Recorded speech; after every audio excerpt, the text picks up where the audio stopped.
mother, it's time for another episode of Birds with Friends. Just a trio of feathery brethren weathering any season to see the Eagles eating teams like Scrammy's top with cheese. It's Philadelphia. Bo, Sheil, and Zach kicking it cooler than three penguins till Zach runs off with his valet keys.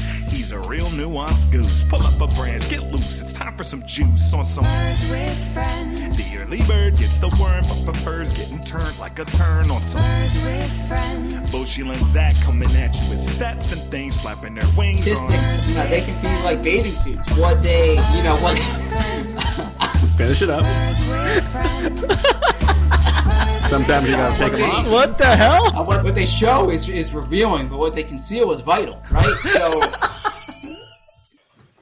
Hello, everybody, and welcome to Birds with Friends on a Wednesday evening. Bo Wolf, Sheil Kapadia, Zach Byrne here to talk about the big news in the Eagles world. So those of us who listened to the last episode found out that Sheil loves the challenge. And so, Sheil, I want to know, what did you make? I mean, we're heading into the final here. Did you think that Leroy should have thrown himself in so that he could keep the same partner and instead of letting Fessy get that opportunity? You're so predictable. I mean, really, everybody listening, they were expecting that. Of course, we will be talking about the story. But they didn't know which one it was going to be.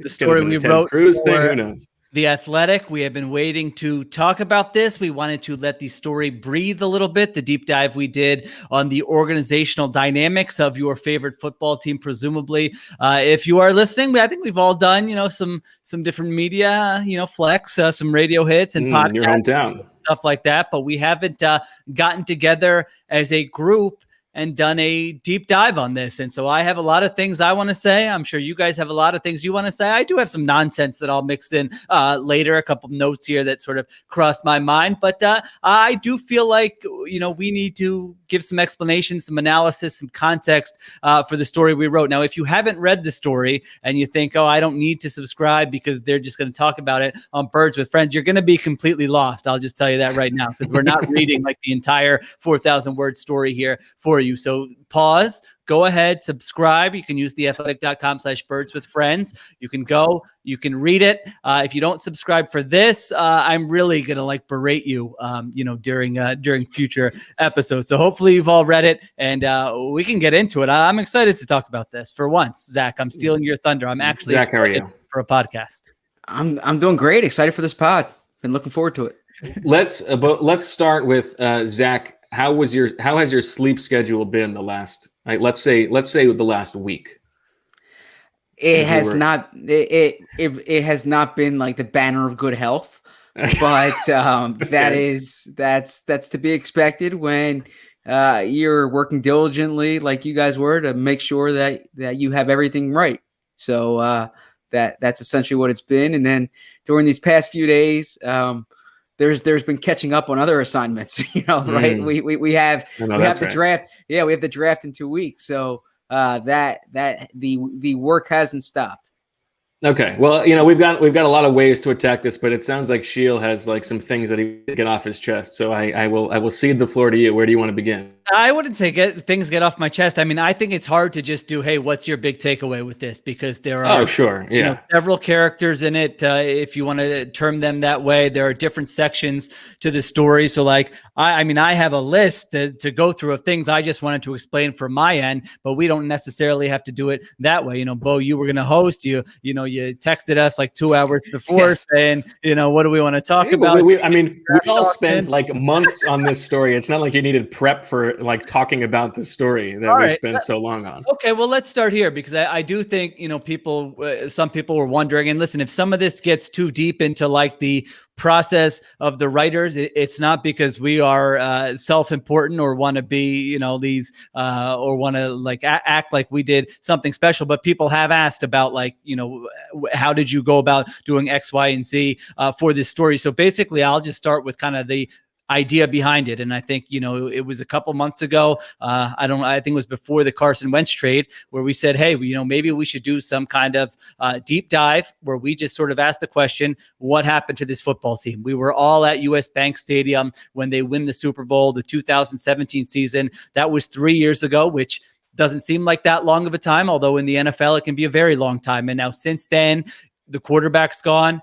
The head coach is gone. A lot of people in the building are gone. And who's left is Jeffrey Lurie and Howie Roseman. So we all talk to different people. We have different relationships. And so we said, let's all just kind of start with that question and we'll ask what happened. Why did it turn out this way? And that's really all we went into it trying to find out. It could have gone in a million different directions, and we'll get to some of those where it didn't go into those directions. But that's all we did. We made some calls and texts, and some people we didn't know. We reached out to them. Also, just kind of started a list of who are all the people who might have an opinion on this or who might be able to help us with this, and we went from there. And so the themes you see reflected in the story, that's what was coming back to us as we did all this reporting. And I know we wrote in the story that this is, current staffers, former staffers, different departments. So I guess that is, one big thing that I'll just sort of debunk now. Like, this wasn't like, two former employees with an axe to grind just going off. I mean, I don't know if we can edit this out if you guys are uncomfortable with it, but we're talking about like nearly, I think the final count was probably around 30 people that we talked to. And so I think that's fine to leave in.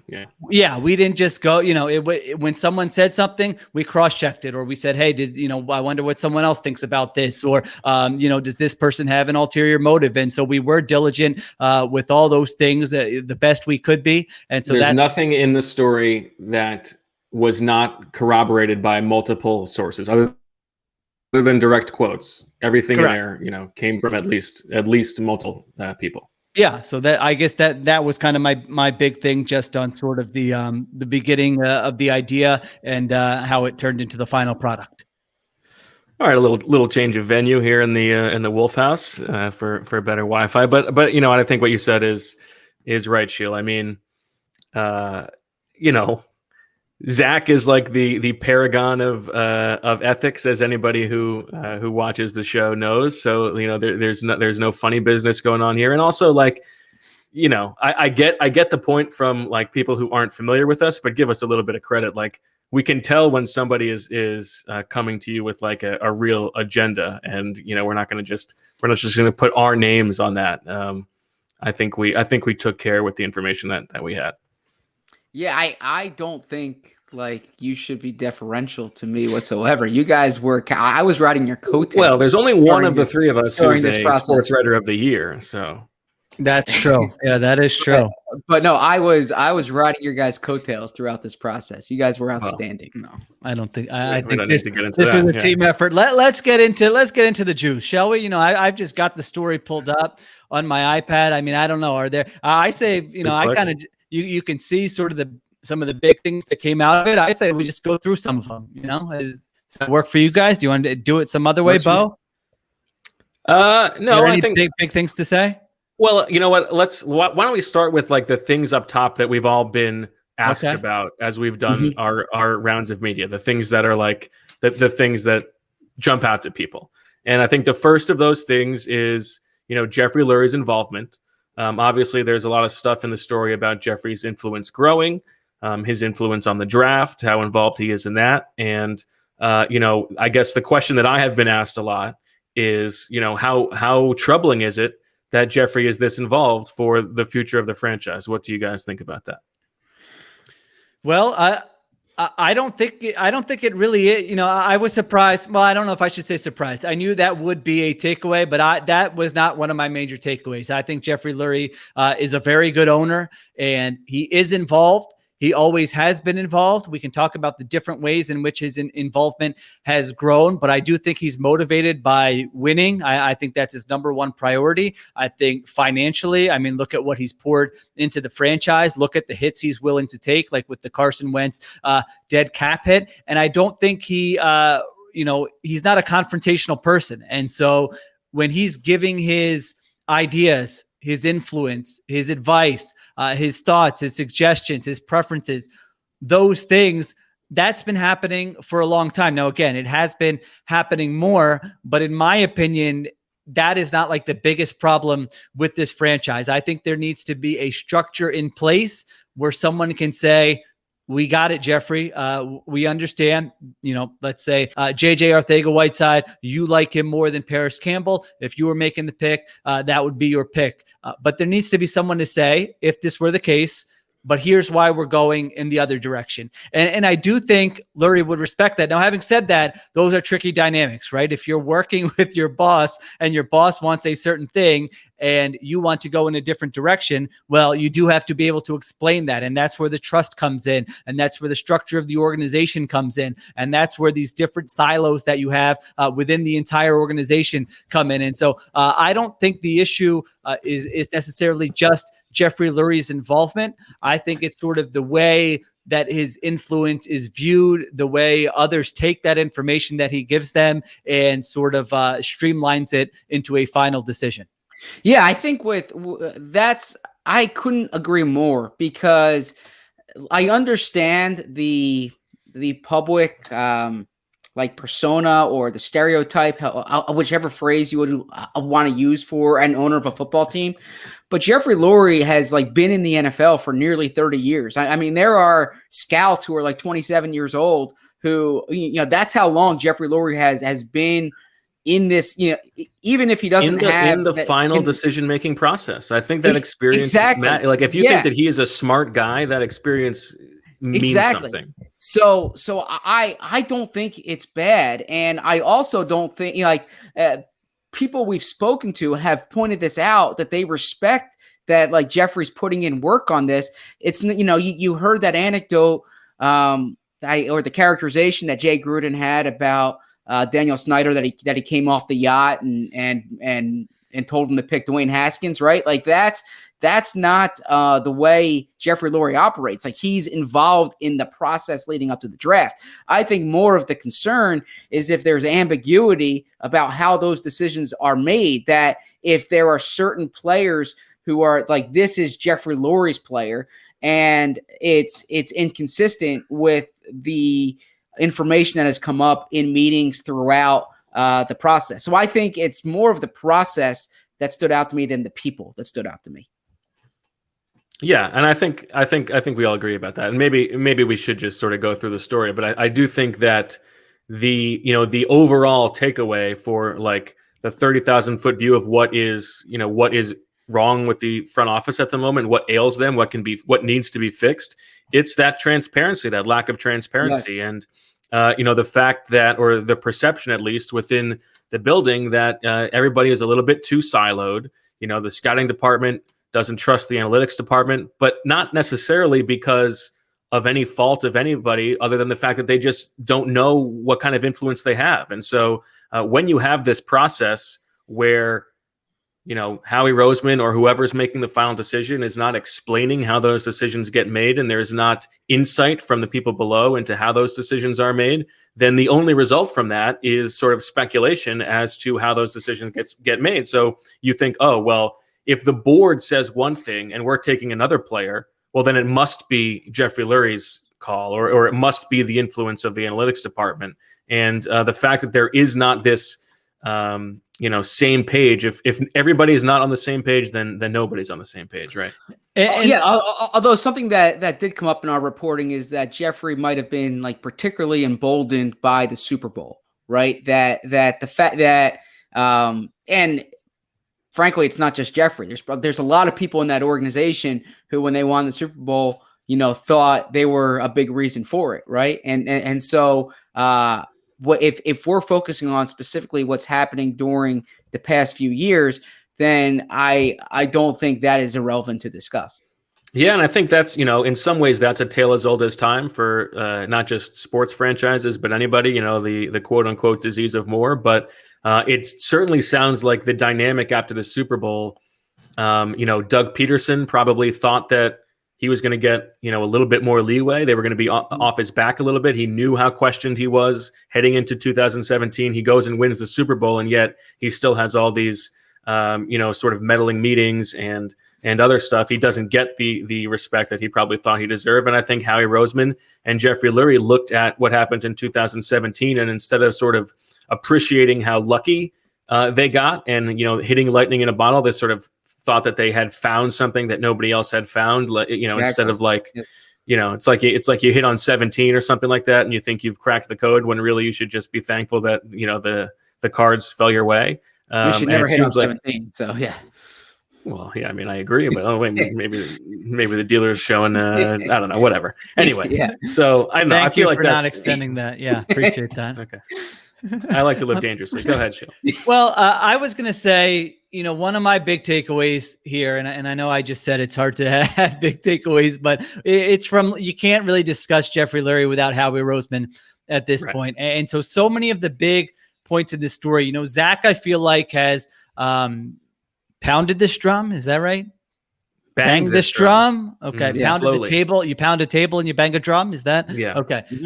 So Zach has been banging the drums really since we started this podcast, right? When Howie Roseman's name is brought up and it's in reference to, all right, why'd they pick player X instead of player Y, or look at his draft record. Zach has accurately and correctly pointed out that is not how Jeffrey Lurie views Howie Roseman's position. This is not just a quote unquote player picker or a person, just a personnel. There are GM jobs in the NFL that's what they do. That person's out there scouting, and this is your number one job. Pick the players, assemble the roster. We have other people to figure everything else out. Well, Jeffrey Lurie has been very clear, and you can go back and you can, we were reading his old press conference transcripts during this process. He's been very clear about Howie Roseman's role. And that role is as collaborator / CEO of the company of the Philadelphia Eagles. And so that means scouting staff, personnel, coaching staff, Jeffrey Lurie's influence, analytics, medical, sports science, training, sports science, all these different things.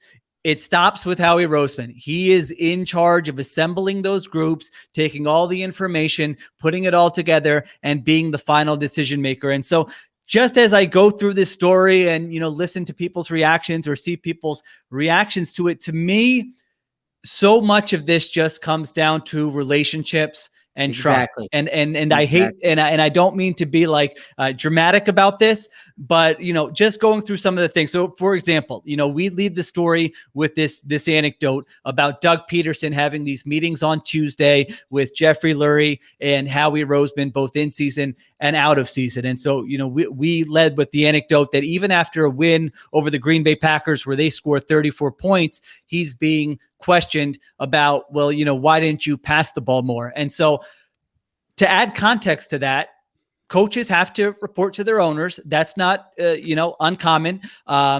Not all owners have these weekly meetings with their coaches where they're going over the specific game and the decisions and those things, but they do have meetings with their owners.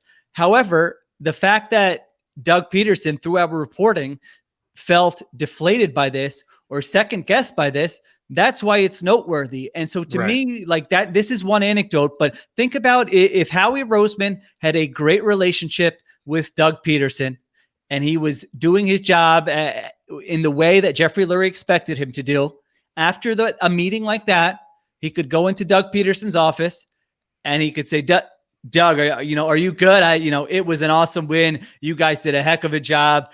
Sorry, the questioning might have got out of hand there. No big deal, but man, we're pumped about that win and the way the season's going. If you ever need anything, come get me. I'm not saying he didn't do that. Okay. He might've done that in that specific instance, but week after week and, meetings and being questioned. Someone made the point that head coaches are going to feel second guessed regardless of what you ask them during the grind of a season. Like you can ask them anything and they're going to think you're pointing out something that they screwed up. And so to me, and we'll get to more examples of this, but that's one example where that role, and if it's not going to be Howie Roseman it is going to be Howie Roseman going forward right now. So either it's he has to do a better job with that kind of thing, or there's got to be someone else in that role to make sure all the different factions of the company, of the organization, feel the way they're supposed to feel, because that's not a terrible process. Like it's fine for the owner to meet with the coach and ask some questions. And Jeffrey Lurie was not berating Doug Peterson in those meetings. Anyone who's heard Jeffrey Lurie talk or had interactions with him, that is not his leadership style. That is not his personality. And so, I can tell you right now that he wasn't in there, throwing papers all around going, Doug, what are you doing there with the play calling? He wasn't doing that. However, Doug felt a certain way about it, and that story got spread, and so that's why it's noteworthy. Right. It could have been a very innocent question. Like, I thought that coming into this game, the game plan was to pass the ball. Why is it that we ran the ball so much? And I'm sure that, as we link to your piece on that game specifically, the Eagles were in 12 personnel. The Packers were staying in nickel and dime. So of course you're going to keep running the ball. I'm sure there's easy answers, but it could have been a very innocent question.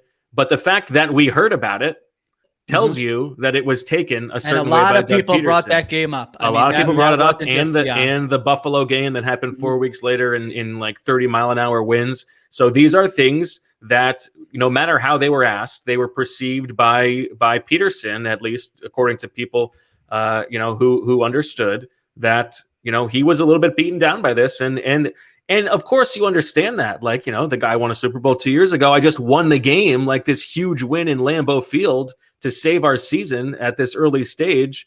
Like, can't we just be happy with the win? I get it. I get it from both sides. Like, so much of this stuff I think makes sense from both sides, but go ahead, Zach.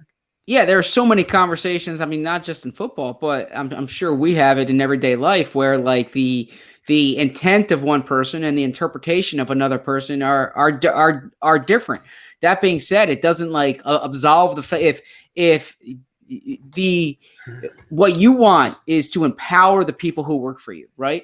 And so or perhaps they don't want that, but in theory, your head coach should feel empowered. He should feel that he's empowered on game days. He's empowered in putting his coaching staff together. He's empowered in how he's running his team. And the interpretation is probably colored by the fact that, it's probably colored by the context that came with everything else, right? Like it's my understanding is this wasn't isolated to game day. This carried the context of everything that went into the relationship between the coach and those who answer to. I mean, it really, anyone can relate to this. Like, think of your friends or your coworkers. All right, this is going to sound very self-important, but please, somebody rip me for this, because I hate when if I were listening to myself say this, I would be ripping the host. But throughout the course of our process in writing this article, right?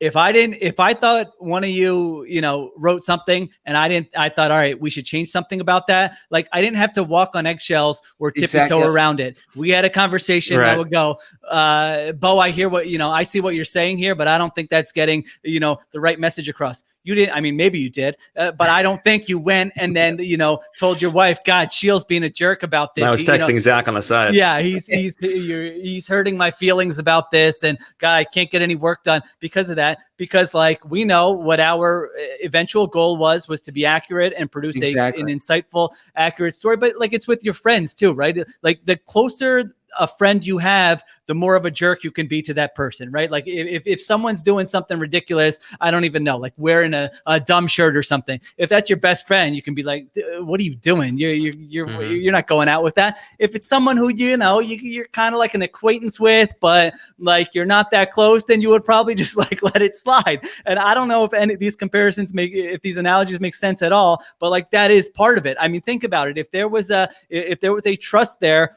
then and Howie's the intermediary, then Doug could just say, Howie, listen, I know we got to do these meetings, but I mean, come on, man. I know you guys didn't mean anything by it, but that's just like deflating. I'm working these 16-hour days. We just went on the road to Lambeau Field and won a game. We're getting our season on track. Again, I know you don't mean anything by it, but like we have to do something about that to come up with a better process. But that didn't happen. It just continued, and everyone kind of voiced their opinion to the people they were close with or whatever. They festered. We heard about them, and it ends up being this disaster a couple years down the road.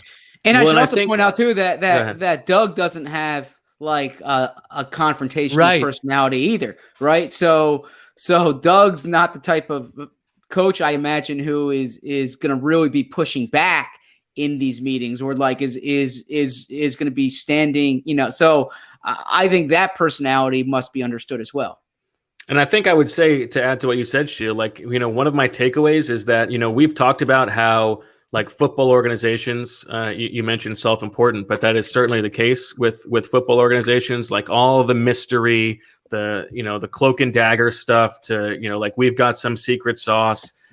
Like so much of this story is just like boilerplate management 101 stuff and like the kinds of dynamics that take place in any workplace where like if I'm spending my time on something, like if I'm spending all my time on something and then I don't even get to see what role what I did plays into the final product, like of course I'm going to be upset, right? So I think a lot of this stuff is sort of universal. And just like every workplace, right? Like well, I shouldn't say every workplace, just like a lot of workplaces, management will view things through their lens.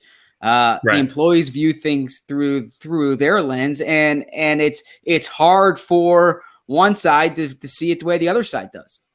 Well, I think that's a good segue to the analytics section, which is as I'm scrolling here on my iPad. I mean, I think anybody who listens to, sorry, Bo, you got something? No, I was just going to say, like you, if we're going to extend the self-important metaphor to the story of this process being like the Eagles, you know, just like the Eagles, there are a few things we'd like to have back. Yeah. I'd say a couple, you know, we can talk. There's two main things, but one of them, there's a sentence in here I would really like to have back because it has been sort of picked up the Alec Halaby, like buddies with Julian Lurie thing. And I think it reads like they're like old friends going back to their Harvard days. And that is not the case. It should be that like over the course of time, they have become friendly. I mean, Halaby's been working for the team for 10 years, right? And Julian Lurie was like in high school when he first started. So just want to, that's the thing that like I've heard on the radio, like I agree. Jeffrey Lurie hired his son's buddy. And that is, that, you know, that is not the case. Yes, that's he was qualified. Yeah, he was qualified for the job. He's been in the organization for a long time. That's how go ahead. And we should say, like, we didn't write it that way, but also this is the type of thing where we know Alex. We're a little too close to it. Yeah. We know Julian's age. The reader probably doesn't. So the reader sees like two Harvard guys and think, you know, they were at Harvard together. But yeah, that was not the case. We labored over. I don't even want to say every sentence. We did. And I feel bad about that one. We should have done a better job with that one. There's no doubt about it.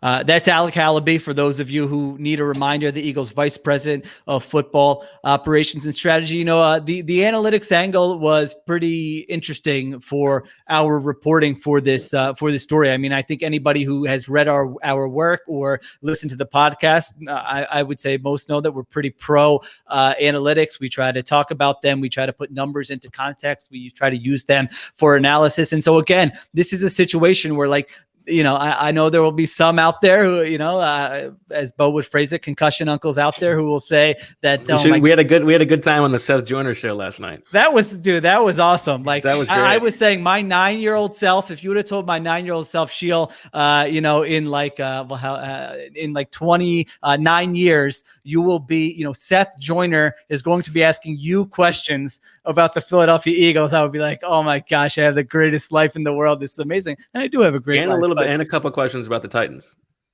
Correct, but no, that was really fun to as Seth said, chop it up with Seth Joyner. But you know, just four football guys talking football. Four football guys, you know, talking ball, loving ball. Get a lift in maybe before, you know, and then just talk some ball. That's what I like to do.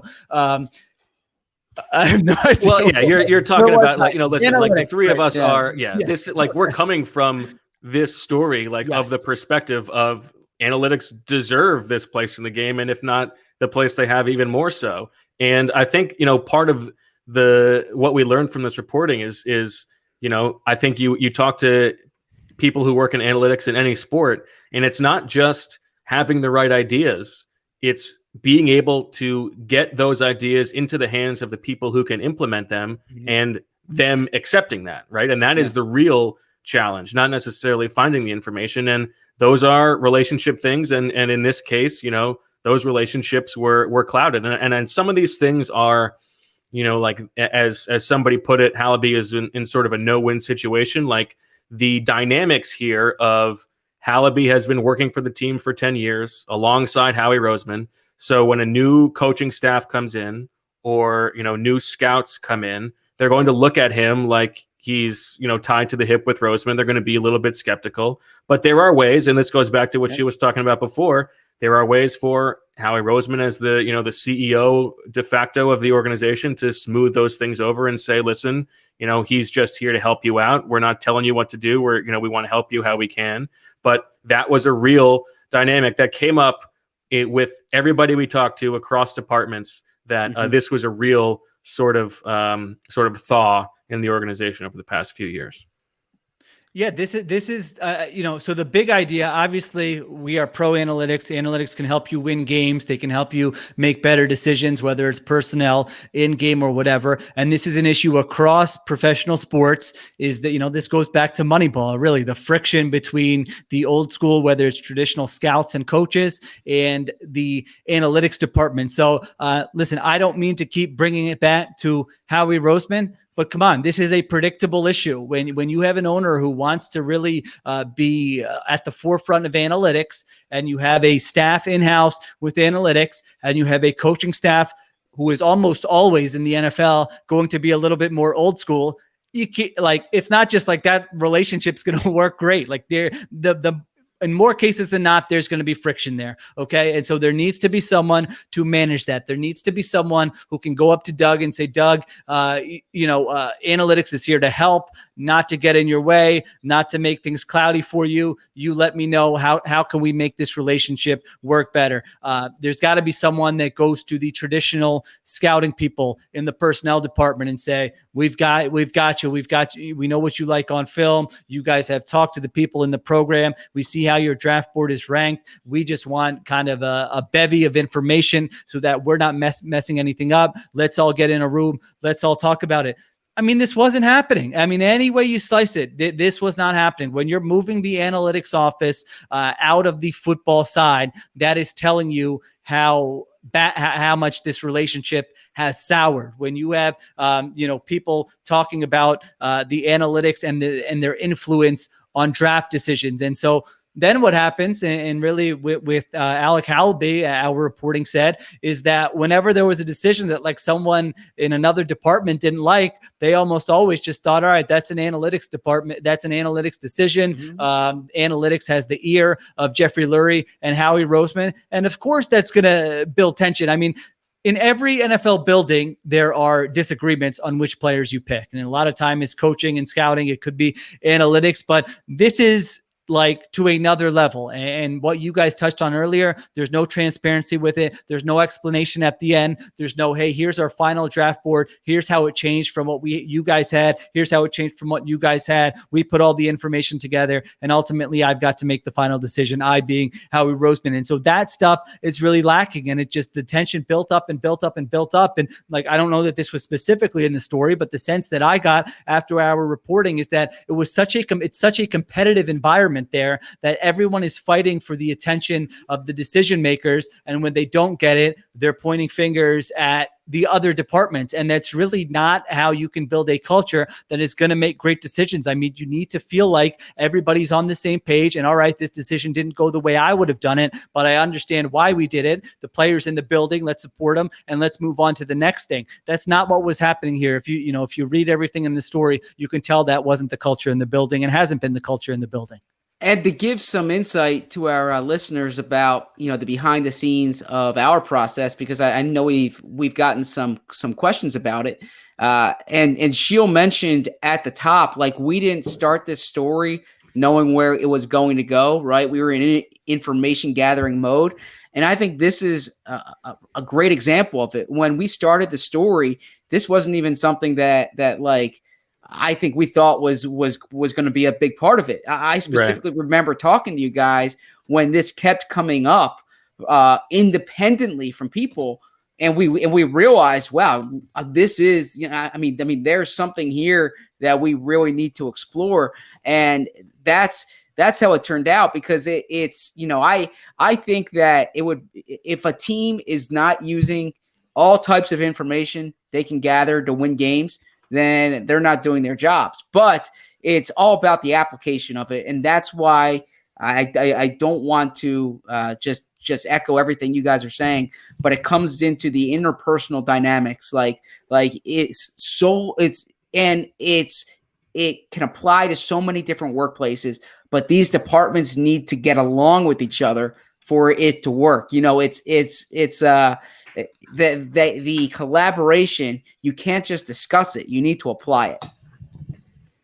Yeah, I think that's well said. And there are some things in the story that get like a little passover that might be worth just talking about on a little bit further. And one of those things is Andrew Barry comes in, and the idea in the building, he comes in just after the office has been moved, and that he's going to be able to sort of fix that relationship a little bit, or try to. And in practice, that's not really what he ended up doing. He ended up sort of just having his hand in a little bit of everything. But it was funny because, you talk about those things that were independent, like whoever we were talking to from like different departments, out of nowhere, they'd be like, oh, and by the way, Andrew Barry, what a guy, like just the best guy. Like, okay. Like, so we joked that like the only person who came out looking good in this story for some reason was Andrew Barry. Yeah, he wasn't there long, and it seemed like the damage maybe was that done. was why. Yeah, maybe that was fine. That's true. If you go somewhere for you just pulled a a little Costanza. bit. Okay. Yep. Good job. Good dated reference there, Bo, for our younger listeners. Yeah, I know. I feel like that's. Just kidding. I couldn't have been. I might as well put on a Springsteen. Yeah, I was t-shirt gonna say, you got a yeah, Springsteen take. You want to share? All I right. feel bad about that. Well, ZB. speaking of middle-aged problems, we're we're all trying to get in shape and eat right. Freshly can help. Their delicious meals are designed by nutritionists and cooked by chefs, making it easier to eat better. Stressed, tired, just don't feel like cooking? Food that's fast does not have to be fast food. Freshly offers quality meals without the hard work of prepping, cooking, and cleaning. Freshly offers chef-made, nutrient-packed, delicious meals delivered fresh to your door, no cooking required. Grocery shopping and cooking can be a pain, especially right now. And with Freshly, you don't have to. Your meals arrive cooked and fresh every week, so you can keep your fridge stocked and skip the trip to the store. Ordering is easy. Visit freshly.com and choose from over 30 delicious, satisfying, better-for-you meals like steak peppercorn, sausage, baked penny, or their chicken pesto bowl. Freshly can fit your lifestyle with a variety of plans and meals to pick from that work for your dietary needs, preferences, taste, and family size. And now our listeners can try Freshly for just $6.16 per meal. Stop searching the internet for healthy food near me every night and start living life freshly. Your meals are always delivered fresh, never frozen, and are ready to heat and enjoy in just 3 minutes. With new meals added each week, Freshly brings the convenience of chef-made, nutritionist-designed classics right to your kitchen. Right now, Freshly is offering our listeners $40 off your first 2 orders when you go to freshly.com/birds. Stop stressing about dinner. Go to freshly.com/birds for $40 off your first 2 orders. That's freshly.com/birds for $40 off your first 2 orders. Well, Zach, NFL draft season is upon us. It's possible that you might have Trevor Lawrence's haircut in your pants. Or maybe his brother. You guys seen his brother? He's got crazy hair. That's why our partners at Manscaped, the leaders in below-the-waist grooming, have partnered with us to make sure you don't gamble on shaving your balls the same way you like to gamble on football. For all of my draft geeks, we have an exclusive 20% off promo code BWF at manscaped.com. Now, Zach, we've talked about there's a chance, if you read on The Athletic, that the Eagles could go defensive back in the first round. We don't know how that will play out yet, but I am sure that with the Lawnmower 3.0, you can get your D back. That's the copy. Because of their ceramic blade and skin-safe technology, your nicks and snags will be reduced. This is the perfect protection needed for your franchise quarter balls. For a limited time, subscribers get not 1 but 2 free gifts: the Shed Travel Bag, $39 value add, and the patented high-performance anti-chafing Manscaped Boxer Briefs. Get 20% off and free shipping with the code BWF at manscaped.com. Get 20% off and free shipping with the code BWF at manscaped.com. That's 20% off with free shipping at manscaped.com and use code BWF. It's time to turn that team in your pants around with Manscaped. And what's funny about that is this is like a Word doc, and you can see that there's the red squiggly line under the word quarter balls because that is apparently not in the dictionary. Okay, back to the Eagles. So good transition right there. Yeah, good transition there. All right, we were talking about the analytics staff there. I'm looking at my notes here to see what else we've got.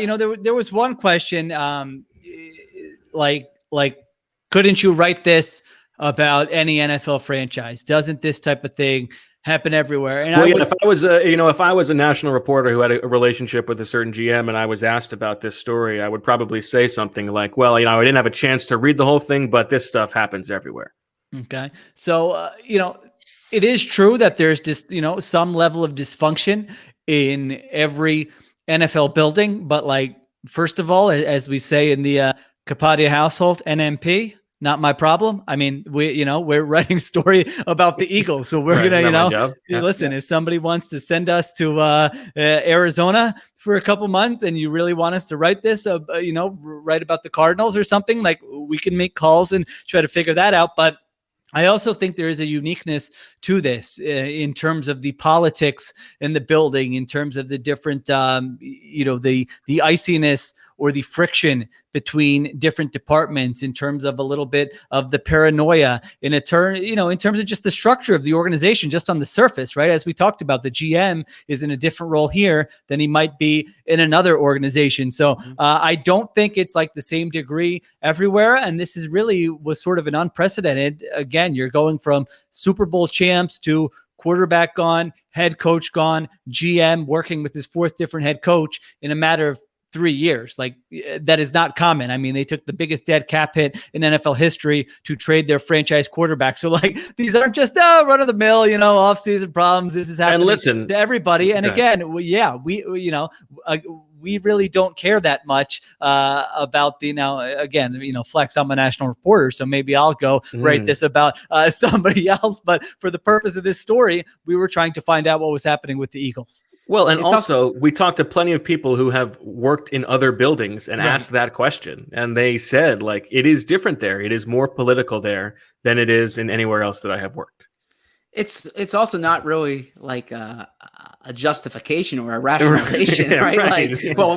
Everyone does it. Well, that doesn't, if it's an issue for you, right? It doesn't just because every GM is checking people's phones doesn't mean it's not. It's still a cool thing to do. Yeah. So no. So that a matter of fact, you should be doing things better than you.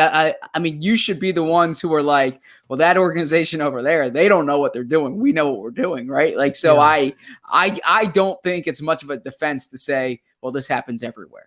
My lighting is so, I just said I should have explained my lighting at the top, but mine's bad too. This whole thing. No, your lighting is fine. I mean, your setup is I'm way because backlit, I can't see the top of your head. But that's because it's under a shelf. This is a shelf here. If I dip it back, you've got the undercarriage of a shelf. Yeah, that looks very interesting. But I'm working on a backup Bobo computer. That's 8 monkeys and little blue trucks springtime that are hanging over there.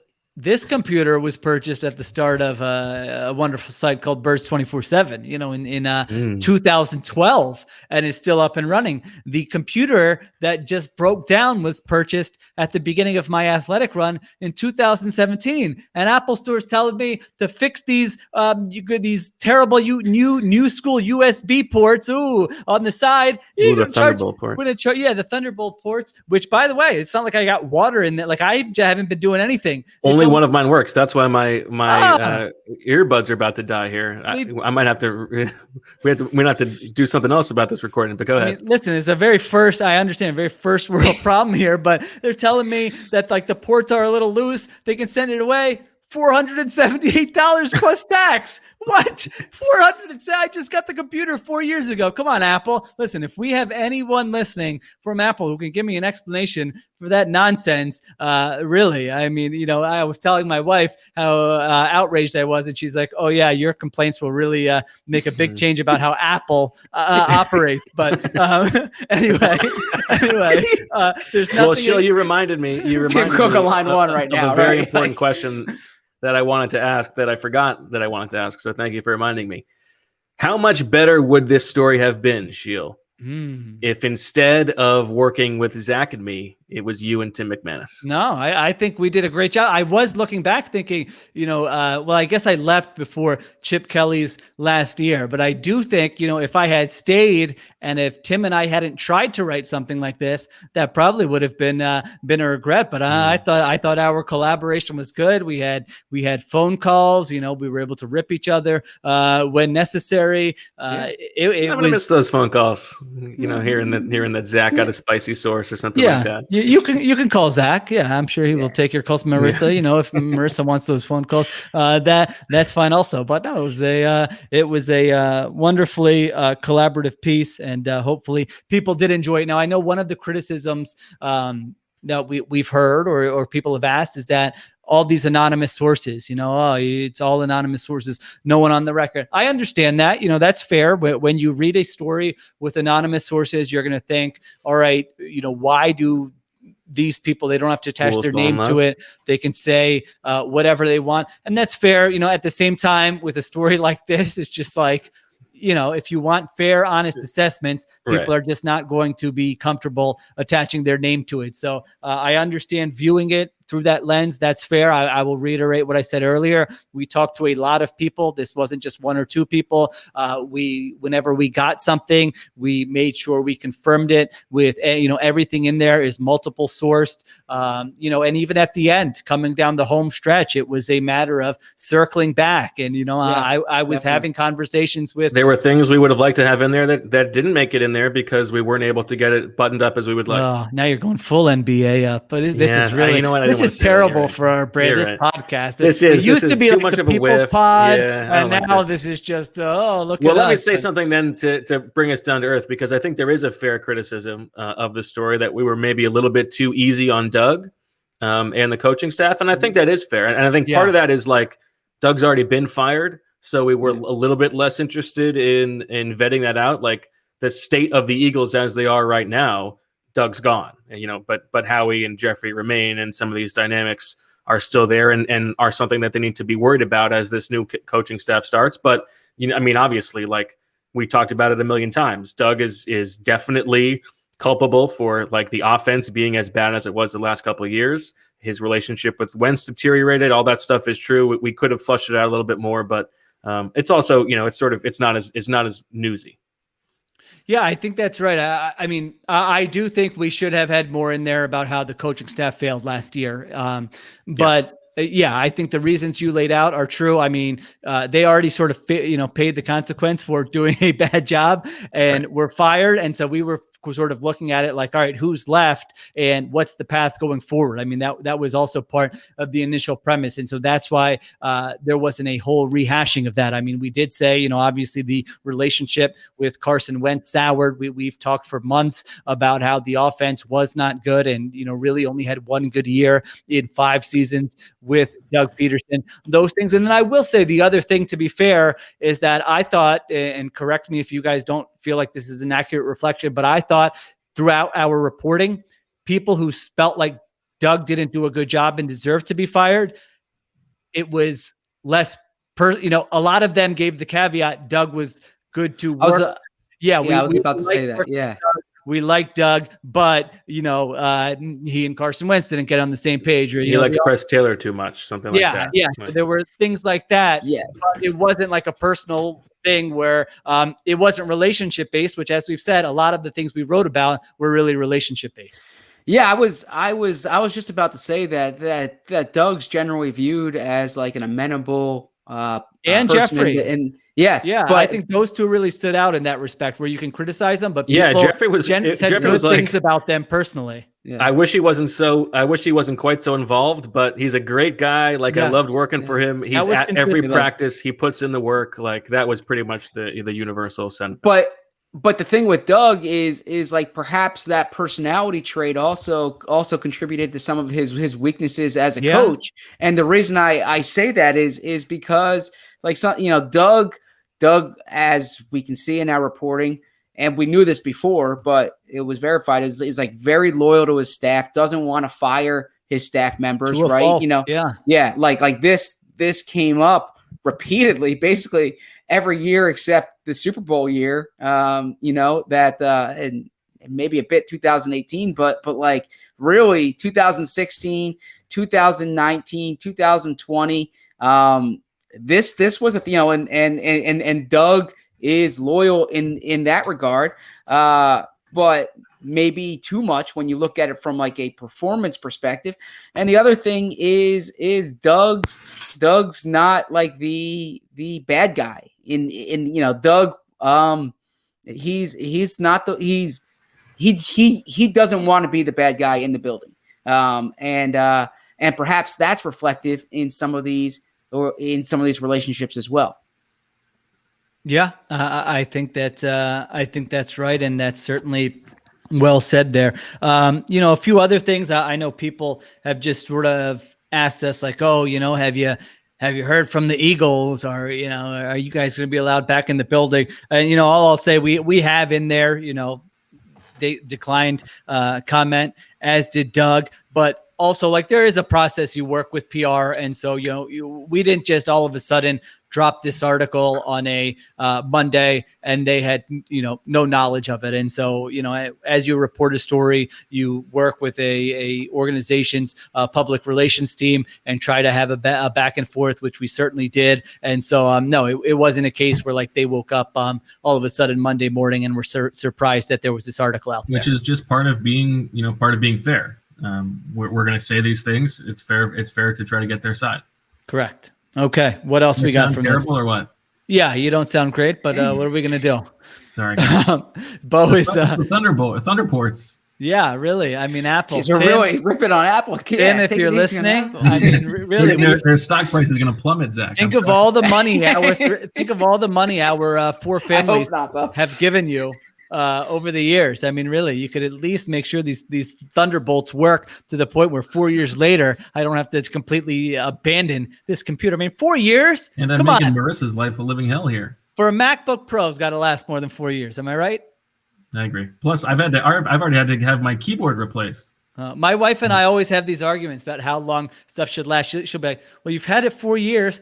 Like 4 years? You know how much a MacBook Pro costs? That's going to last more than 4 years with like everything in the house. She acts like everything, it's going to wear out eventually. And I say, no, you do a Kapadia wrong. We never forget. Remember that, Tim. All right. I got to tell you about a company that I do like, and that's Artifact. Okay. Mother's Day is coming up. So I want to tell you about an unconventional gift that mom is going to treasure. Artifact exists to help you capture the stuff that matters to you and the people you love, sort of like an on-demand podcast studio that you can focus on whatever you want. An Artifact lasts forever, but it only takes 30 minutes to make. All you do is book a time with one of their hosts for a half-hour conversation over the phone. You and your siblings could talk about your mom's offbeat sense of humor and share some favorite memories. Or if you don't want her to know you're shopping at the last minute, you could set her up to talk about her life before you were born. Both are great ways to show her how much she means to you. And if you are thinking about your spouse, Artifact can talk with you and the kids about the things big and small that make her special. Either way, it's a very thoughtful, very personal gift that she is going to love. It couldn't be easier to get started. Here's what you do. You go to heyartifact.com/mom and choose the type of interview you'd like to do. They've got a bunch of options, or you can create your own. Step 2. Artifact makes it super easy to book your interview on their website. And step 3, the interview lasts about a half an hour and you do it over the phone. Bottom line, Artifact is your shortcut to giving a gift that she'll keep coming back to year after year. And if you use our code BIRDS, you'll save $40 on your first purchase. Go ahead and make your mama proud with a gift she will never forget. Get started at heyartifact.com/mom.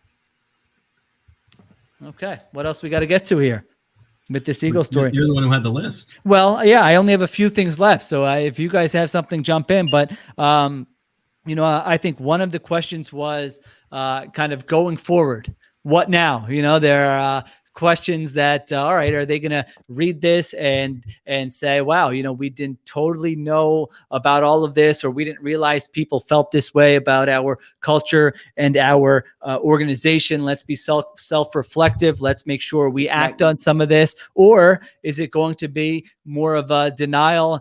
Those three bozos, don't let them get any questions in there. I'm joking about that part, but looking at it like this is untrue, and we don't agree with the assessments of these people. Just some people with an axe to grind. Yeah, So that would be I think Go that ahead. would be problematic, right? I think that if the organization, and I say the organization, if Howie and Jeffrey and other characters in the organization, if they look at this like what Bo said, this is people with an axe to grind, or this is just the media looking for something, or this happens everywhere. I think they need to be, or who's talking, right? Like, let's find who's talking. I think that would be counterproductive for them. I think this would be a good time for them to be reflective, to say like they're at a transition period, right? This is clearly something that people felt like this. If they disagree with the characterizations, they can't disagree with like that. This is a feeling that pervaded the building, and that's something that must be repaired. And it's comparable to 2015 going into 2016, and that was something that they particularly focused on, and it did improve, and they won a Super Bowl 2 years later. And it wasn't perfect during 2017, but I do think it has regressed since then behind the scenes, and that's something that they should be particularly mindful of. So I'm fascinated to see, like, I would love to see what the internal reaction is or the internal reflection here over the next few weeks and months. Well, I mean, some of it would be so easy, right? Like, I don't know if a story like this comes across Nick Sirianni's desk, right? I mean, I don't know. I would imagine he at least hears about it secondhand if he doesn't read it himself, but it's out there. And so, if you are kind of the leadership of this organization, don't you have to get everybody in the room? Alec Hallaby, Nick Sirianni, someone from personnel, whoever, whether it's Andy Weidel or whoever else from personnel, get all these different departments together in a room and say, like, we've got to make sure we're better than this going forward. We've got to make sure we all know we're pulling together in the same direction. Let's make sure our culture is strong. If there's if it's unclear about a final decision, come to me, me being Howie Roseman, and ask me about it. Let's talk it out. I don't want there to be, these state secrets where there's just confusion around the building. Nick, hey, analytics is going to be giving you stuff for game planning. That's supposed to help you. That's not supposed to be sort of an annoying thing that you have to do every week and act like you're interested in, and it's not helping you. We're not here to waste your time. So let's make sure we get the same process there. I mean, these are the things that you would have to do that would make perfect sense here as you start a new era. Now, I don't know if it's going to happen or not. I don't know what direction they're going to go in. I don't know if they're going to be reflective about this. I don't know if they're going to say, dude, what are you doing there, Bo? I can hear myself, Bo. Okay, I can't now. All right, you're good. Oh boy, this is just I can't. This should be nominated for a podcast award.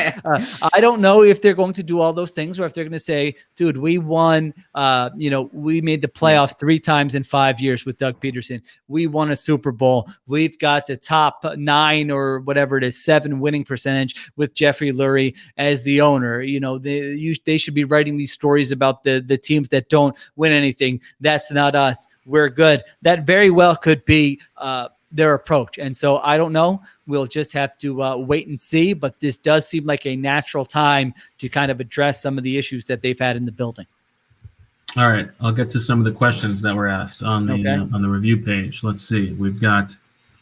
Let's see here. Love the pod question post feature story. To what extent do you think, based on your conversations, public opinion affects Lurie and his decisions? Any particular examples you came across? Also, out of 100 turkeys, this is a totally unrelated question. Who's starting left tackle in week 1? Dillard, Mailata, unknown player. Oh my gosh! Wow. Well, I'm not. We're not answer. We'll answer that question next podcast. I mean, we've got a lot to get to that second part. I don't know. Mailata. I think the organization. 7 is someone else. Go ahead. I think the organization does care about public perception. I mean, our reporting suggested that might have been more of a Howie Roseman thing, maybe, than not that Jeffrey Lurie doesn't care about it, but people specifically talked about Howie Roseman caring about it. Now, I don't know. I don't know that it shapes their decision making.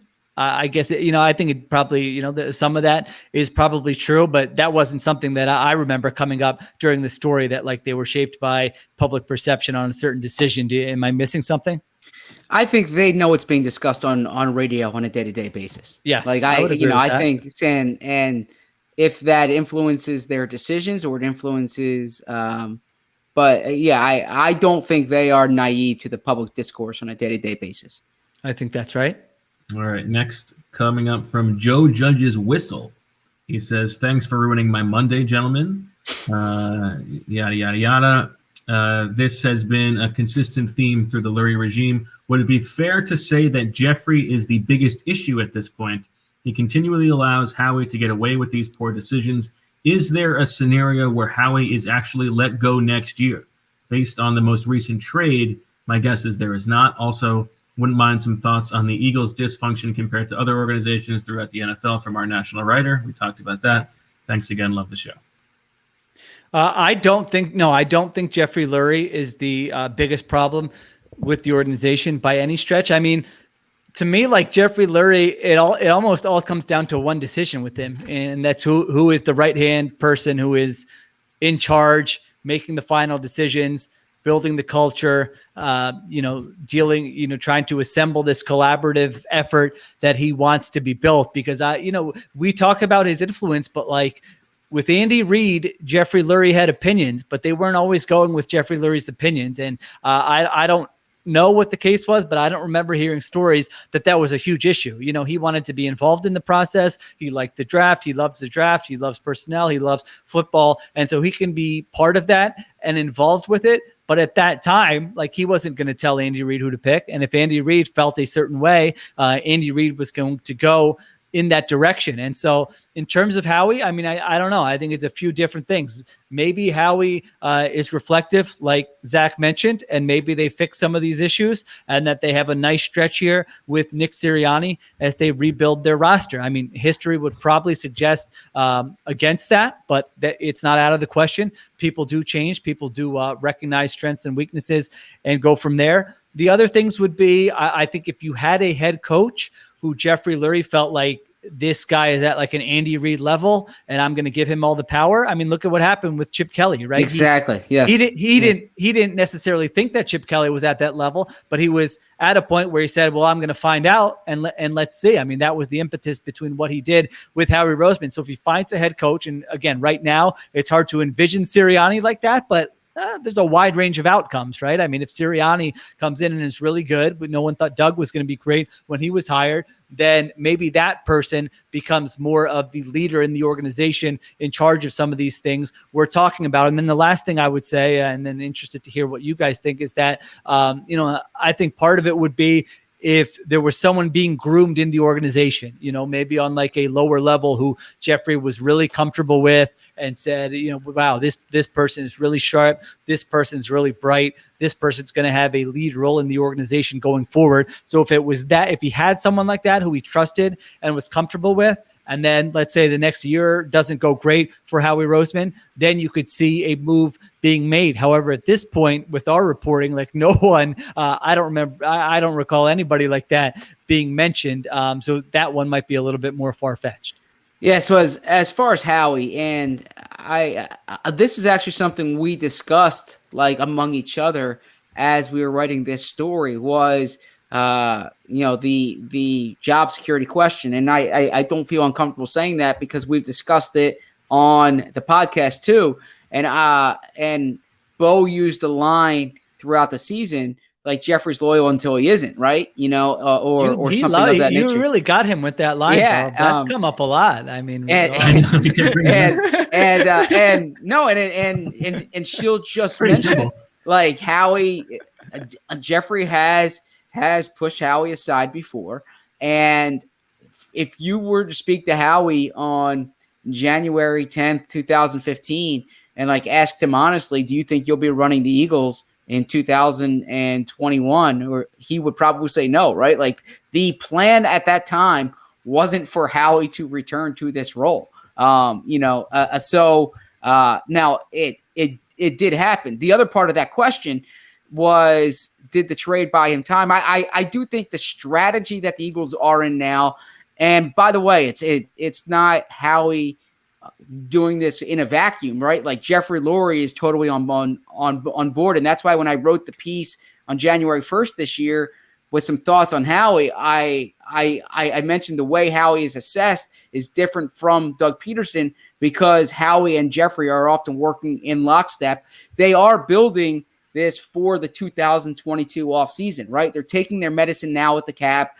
They are accumulating picks next season or high quality picks next season. So I think everything they're doing, they've only given out 1-year deals. Everything they're doing this offseason is really about positioning themselves for next year. So I think Howie is safe this year, barring like something unforeseen. And then the last thing I'll mention real quick, and I did write this, and we've discussed it on the pod. I actually think Howie is better in these situations than he is like managing as a team that's already. I think he's better in the building phase than the maintaining phase. And so I actually think he might be doing things in the next like 12 to 18 months that he's uniquely qualified to do. And then maybe if they do get some success, that's when you really need to look closely. What would he do differently then? So what are we basing that on? Just the fact that he went up and got Wentz and built the 2017 roster, that he did that once? No. I mean, I think the moves that he made during the 2016 offseason in particular, some of the trades, he look at the way he purged that roster basically because he was unattached to players. Number one, number two, the free agents he identified. It was a different phase then, and even their 2017 strategy, because they didn't build that 2017 team to win that year, and they spoke a lot about optionality. Like when they gave Alshon that 1-year deal, that was a big talking point. Why would you only give a guy a 1-year deal? And they spoke quite a bit about having that type of flexibility and how this plan is about more than this year. So I think that Howie's approach then, and I also think like 2013, Howie's approach then was a little different than it was in some of the subsequent years. Okay. Yeah, I think it would be almost like intellectually inconsistent if like Jeffrey Lurie let go of Howie Roseman this season. Like he knows that this is the beginning of another rebuild. He's chosen that Howie Roseman is the guy he wants to move forward with. So it's hard to imagine that things could go wrong enough this season that he would think that was necessary. I mean, it would have to be the kind of thing where like, they pull another Rager over Jefferson at 12, and this guy is like even worse than Rager was, and or the workplace is horrible too. Yeah, that's what I was going to say. Yeah, more. I would say more culture issues, and I'm probably repeating myself, but this is my sort of big thing with the story is that like whoever is filling that role, whether it's Howie Roseman or someone else. I mean, that person can really or should be responsible for alleviating so many of these issues. That person needs to be the one telling Jeffrey, hey, Jeffrey, gotcha. We love having you as part of the process. We know who you want here, but guess what? not guess what, but our other departments feel this way. And, you brought me on to do a job like Howie, Howie's job is to make the final decisions. Again, there was no evidence in our reporting that like Howie made a decision that Jeffrey said, why didn't you go with what I said? Now, obviously part of that's going to be implied. Like I said, that, your boss feels a certain way. You might be steered in that direction, but whoever's in that role needs to be the one saying, we hear what you're saying, Jeffrey, we're going to go in this direction. Whoever's in that role needs to say to the head coach, hey, we don't want you to feel questioned or second guessed. This is just part of the process. Whoever's in that role needs to tell analytics, hey, you guys got to make sure that we're building relationships with these people so that they don't feel questioned when you're asking them, why didn't they do a certain thing? I mean, these are the main things we're talking about. Those are the core things that are wrong with the organization right now. And until there's a leadership in place that builds a trust and a culture with these different departments where it's just so different than what it's been over the last few years,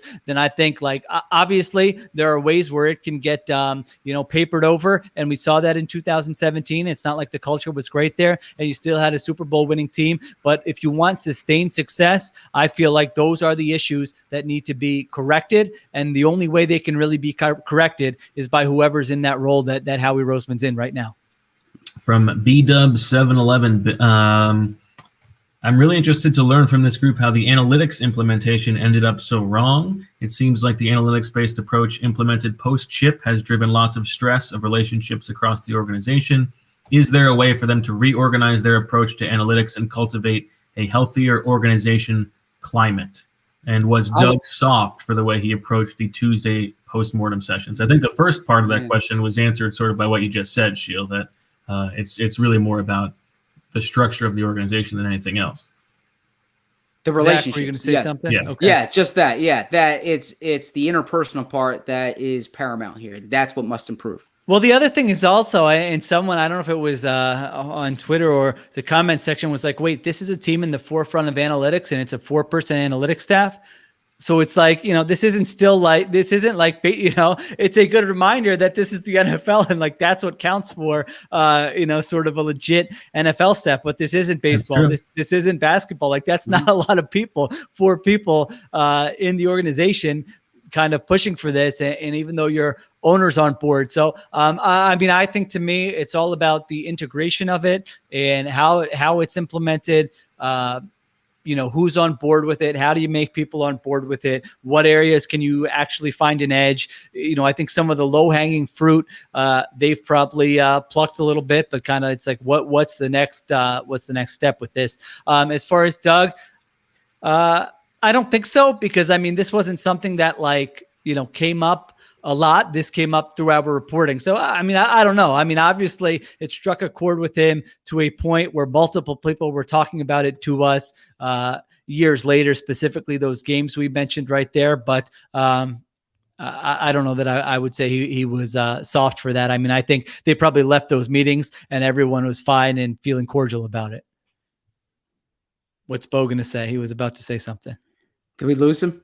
Oh, Bo's muted. Bo, you're muted. I know. It's because when I click tabs, you can hear yourself. So I muted. Oh, I was hoping Marissa just muted you because she's had enough of your. Okay. All right. All right. Next up.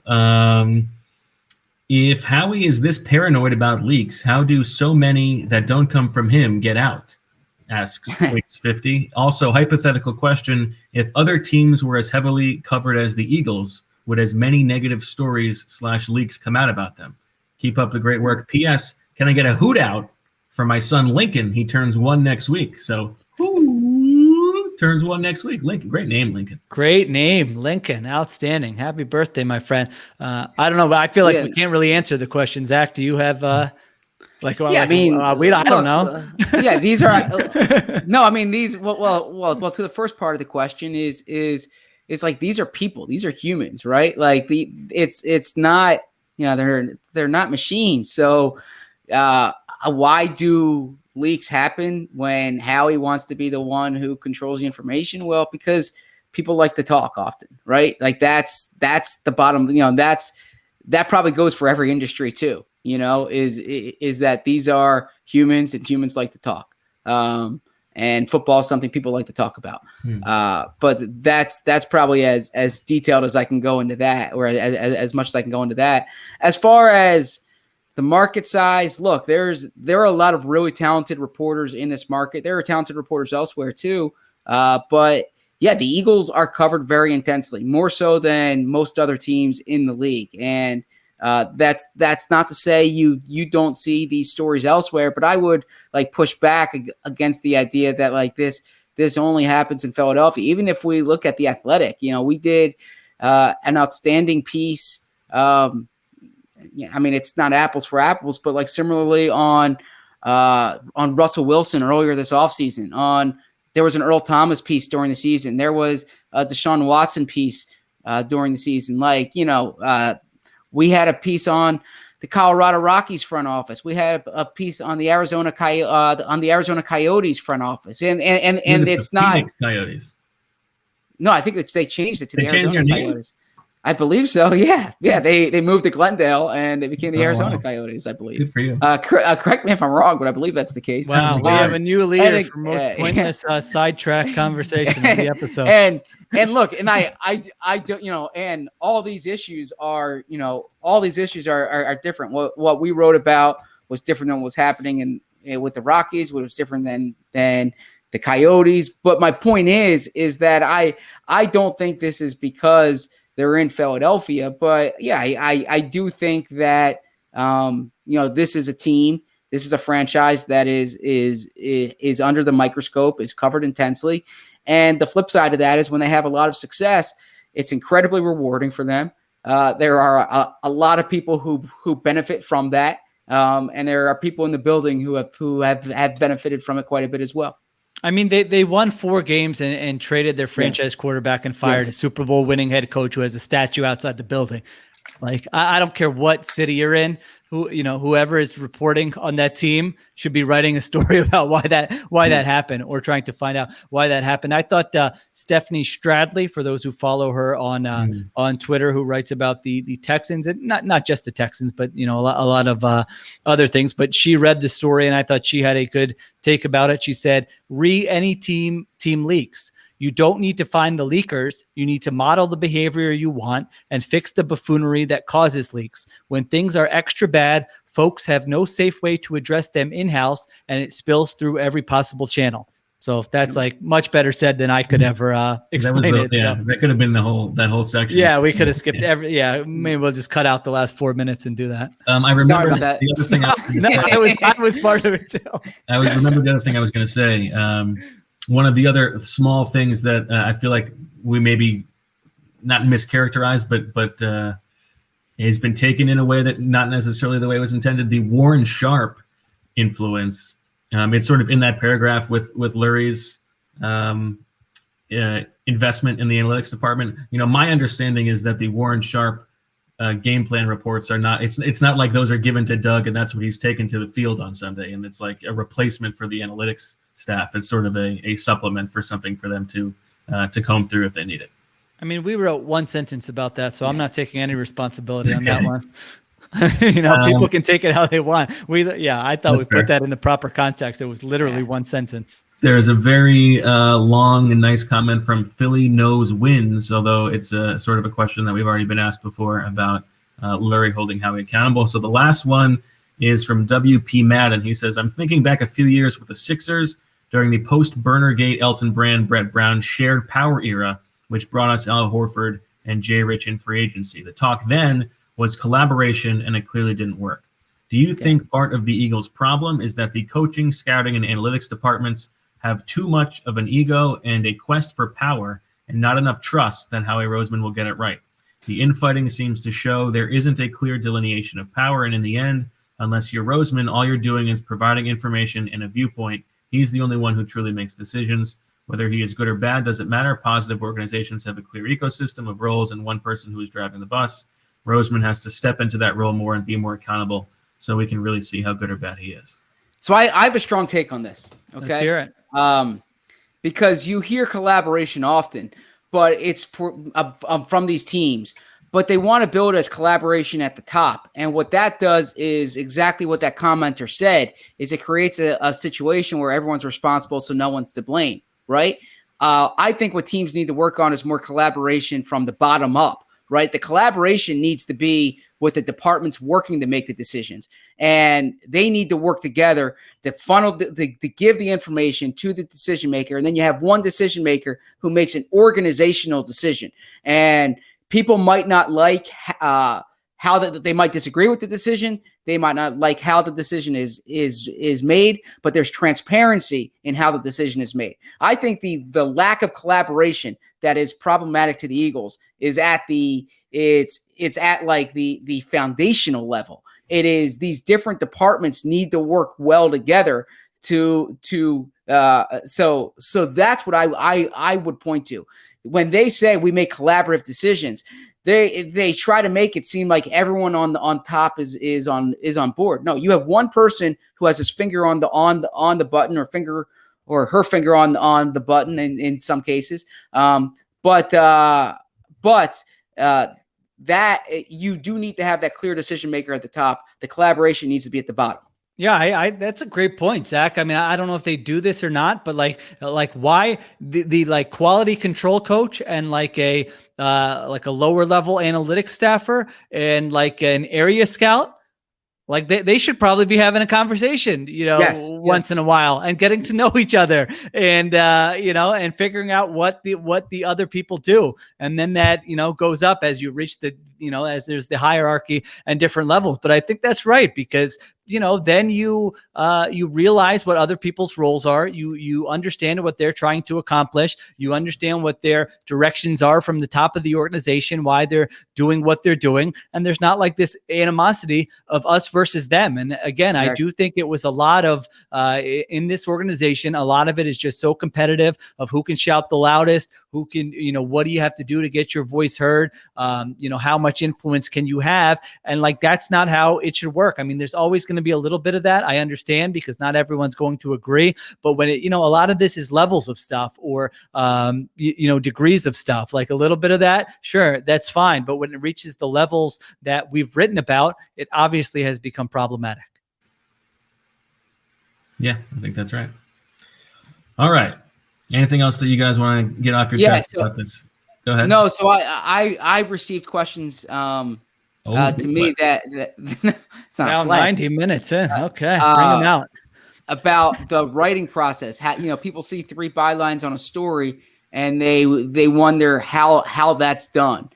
So I know we don't want to spend too much time on how the sausage is made, but fine. If make ourselves sound I mean, if you don't care about this, sign off. We won't do anything else. Yeah. But I do think, I don't know. I think some people at least care about it. So go ahead. Yeah. So I will here. I can pull up a message that was sent to me about this from listener Scott O, who says, he says, I'm curious about the logistics of a 3-person article, with articles where each of you have your own parts, like the, So basically inside baseball on how this piece is written. So we eat in our initial outlet. So basically what happened is, first of all, throughout the reporting process, we have some shared transcript docs. So we're all, everybody's caught up on everything that's happening. We're talking throughout the whole process. But about 2 weeks ago, we sort of started the outlining process. What's the story that we want to tell? How are we going to break this up sections wise? And we had 6 sections. And so we each took 2 sections to write. And we did that. Then we did a revision of that. And it was pretty disjointed. I was concerned. I would say terrible. Too. Yeah, I thought it was terrible. It was not very good. And we gave that to our editor, who is the editor of the A1s, these stories that are going to be like sort of enterprise on the site, Stephen Cohen, who just turned around, took the Frankenstein parts of this story, put them where they belonged, gave it its, so that there was a voice to it instead of just, jumbled mess. Yep. And that was just what a beautiful thing that was to see. Pivotal for the process. It completely changed the entire process. And then from there, we went through and made some revisions ourselves, comments in the doc, and then on Sunday actually we went through, all four of us, like sentence by sentence. How can we change this? Is this worth keeping in? Is this fair? Is this telling the exact thing that we want? And so I was actually like, I hate to say this, but it was kind of fun. It was a cool process. Yeah, look at this guy. Yeah, I mean, I think I will admit I had a good time with you guys. Yeah, I know no, Steve but doesn't want to hear that. well, I will get to that. I'm uncomfortable. You guys can finish. No, the I will be Zach earnest sent us a about that. very nice, heartfelt text the other day, and she was like, his standard line, the Capadias aren't good with emotions. Listen, that's not my fault. It's in my blood. We don't express our emotions very well. So I'll get to This that sounds part little in too a moment. But Patty, go ahead. as far as the writing process, yeah, it's a good question because I was concerned, to be honest with you, when we submitted the draft, and I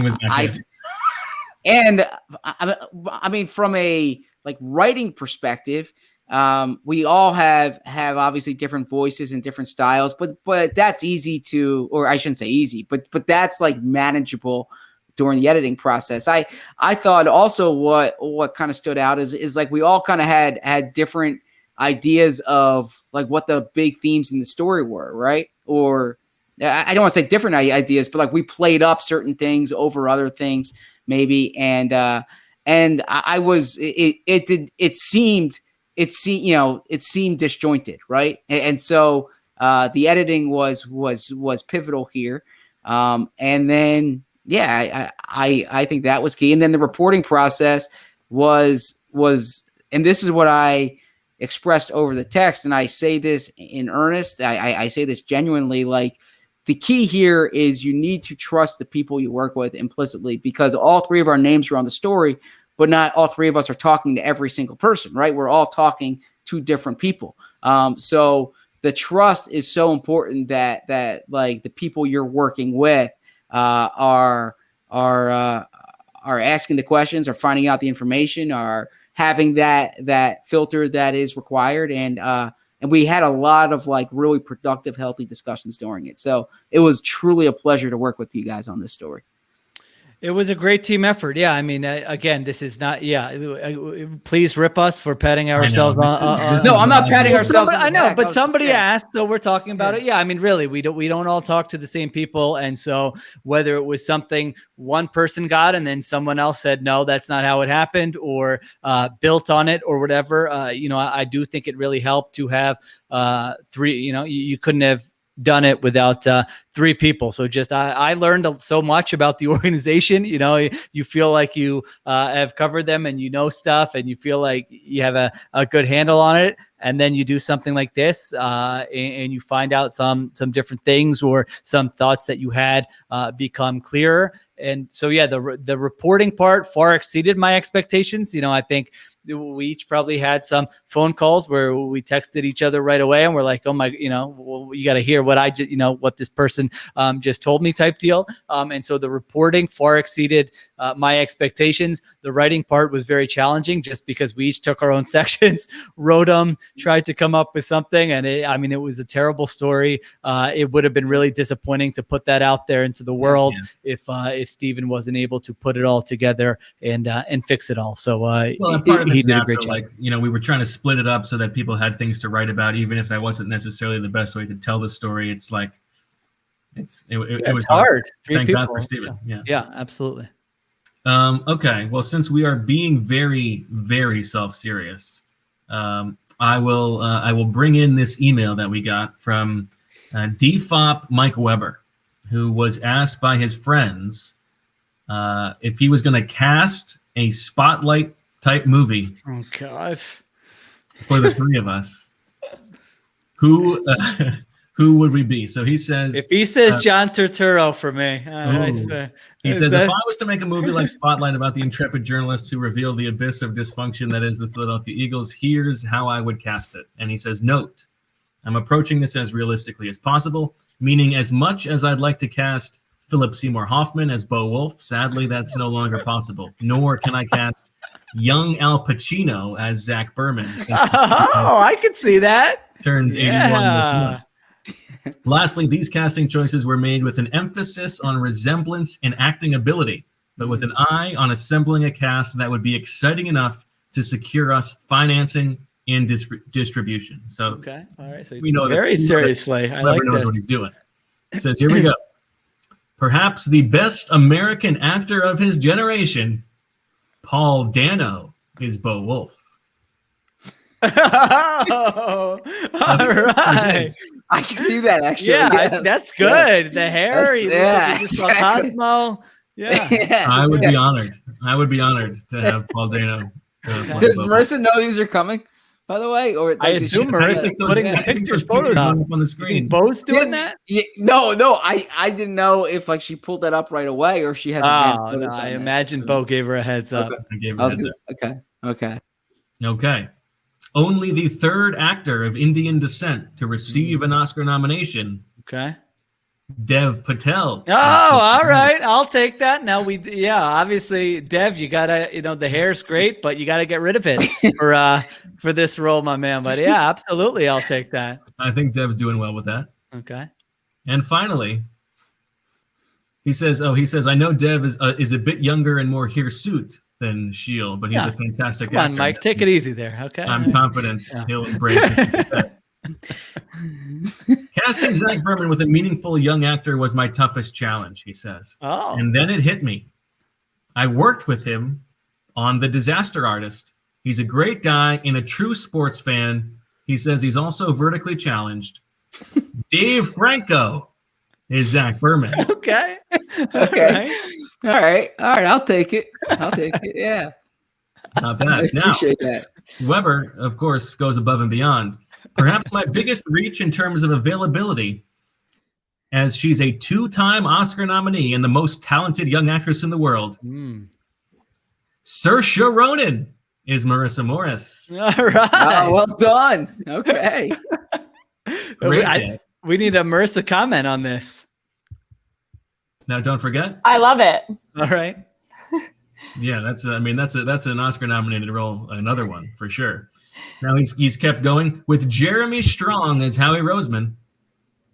You're gonna like that, Sheil. Wow, that is good. I never noticed it. Yeah, that's outstanding. Kendall. 2-time Oscar nominee John Malkovich as Dave Spadaro.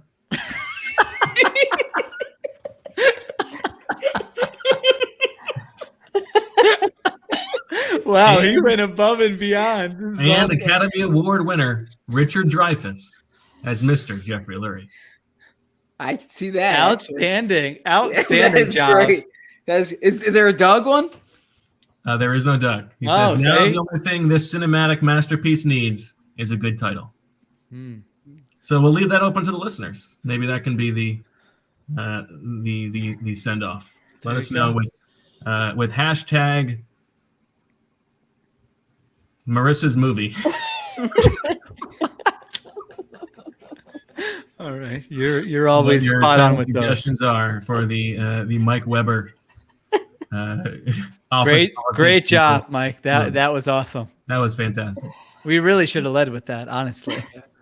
Well, good reason We'll to tell tell it- people we'll- to we'll put tell on the YouTube promo. just for the end. Yeah, well, tell them promo. Fast forward to the 1 hour, 41 minute mark. Yeah. whatever it is. Yes. Yeah. Exactly.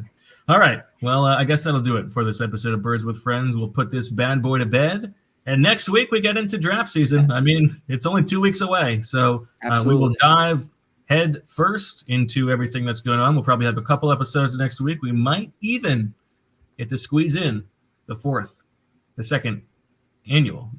What is it? The fourth annual Osprey Awards. So We have the draft. This is a big deal. This is a big deal, man. listen, I am in. we got this I am monkey in off our full- back. Whatever is coming next, it doesn't matter. I am in full draft mode. I am ready, man. So It's not like we have, 5 months after that to fill space where we could potentially do Exactly. the Ospreys. Fine. we cover the team with the most picks in this draft. Like but we should say, by the way, both We're going to are be giving awards to Jamon Brown like when the team is totally different. Listen, So, that ship wait. has sailed, my friend. Okay. So real quick here, because this is the end of the sappiness. Okay, Bo did this story. Okay. Both did this story while on paternity leave, Yeah. which deserves a lot of credit. And Sheil did this story while like dominating our doing our free agent stuff. See, like Right. this was I don't know about right that. during free agency and was And grading you while every. doing all those set pieces. Yeah, but like you two in particular. So I think that's important to point out because there were times when like Sheil was like breaking down free agent number 87 and then also like juggling a very important phone call. So yeah, well done both of you guys. You as well. I would say Bo wins the Osprey for worst paternity leave of all Yes, time. without a I mean, doubt. there's no question about it.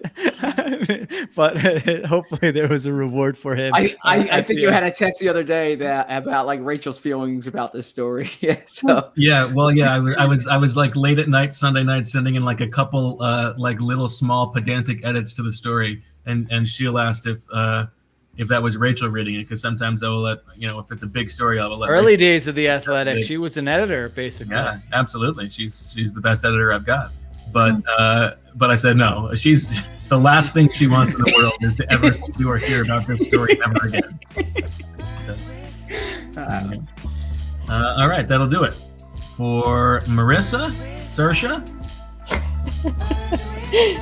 Zach, Dave, Sheil, Dev, and me, Paul. Thanks for listening. Thanks for reading. And as always, we love you.